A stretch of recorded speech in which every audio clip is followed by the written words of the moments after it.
සුබ දවසක් වේවා ඔයගොල්ලෝ සියලු දෙනාටම. මම අද ඔයාලට අරගෙන ආව වීඩියෝ තමයි ගුරු විභාගයේ ඇඩ්මිෂන් එක කොහොමද හරියටම ඩවුන්ලෝඩ් කරගන්නේ කියන එක. එහෙමනම් අපි යමු අද වීඩියෝ එකට. මුලින්ම ඔයගොල්ලෝ Google වෙබ් බ්‍රවුසර් එක ඕපන් කරගෙන ඒකේ Department of Examination එහෙමත් නැත්නම් ඔයගොල්ලන්ට පුළුවන් donets.lk කියන වෙබ් අඩවියට පිවිසෙන්න. ඊට පස්සේ ඔයගොල්ලන්ට මෙන්න මේ ආකාරයට පුළුවන් ඒ වෙබ්සයිට් එකට ලොග් වෙන්න. වෙබ්සයිට් එකට ලොග් වුණාට පස්සේ ඔයාලට විභාග දෙපාර්තමේන්තුවේ ඉන්ටර්ෆේස් එක මේ විදිහට පෙන්නනවා.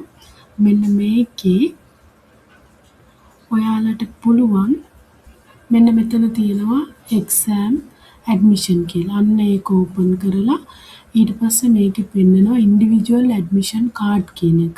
ඒක ක්ලික් කරන්න. ක්ලික් කරලා මෙතන ඔයාලගේ exam එක මොකක්ද කියලා තෝරන්න ඕනේ. exam එක තෝරන්න මේ පළවෙනියටම තියෙන්නේ සීමිත විභාග application එක. දෙවෙනියට තියෙන්නේ විවෘත විභාග application එක. මම ඔයාලට download කරන්න පෙන්නන්න ඕන නිසා සීමිත විභාග application එක download කරලා පෙන්නන්නම්. මෙන්න මේ විදියට exam එක select කරලා ඔයගොල්ලන්ගේ identity number එක දෙන්න ඕනේ. ඊට පස්සේ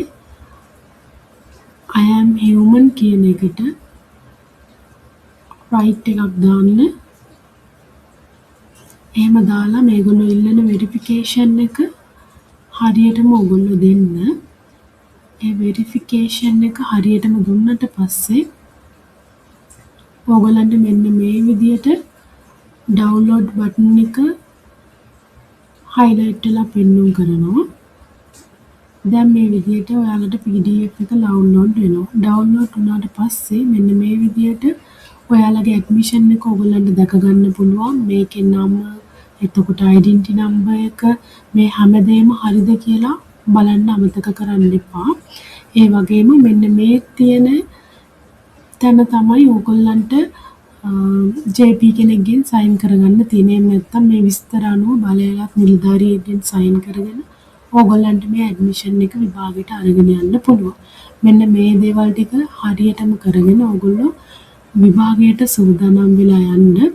ඉතින් හැමෝටම සුබ පතනවා ගුරු විභාගයෙන් ඉහළම ජයක් ලබන්න. ඉතින් හැමෝම මාව නැරඹුවාට ගොඩාක් ස්තුතියි.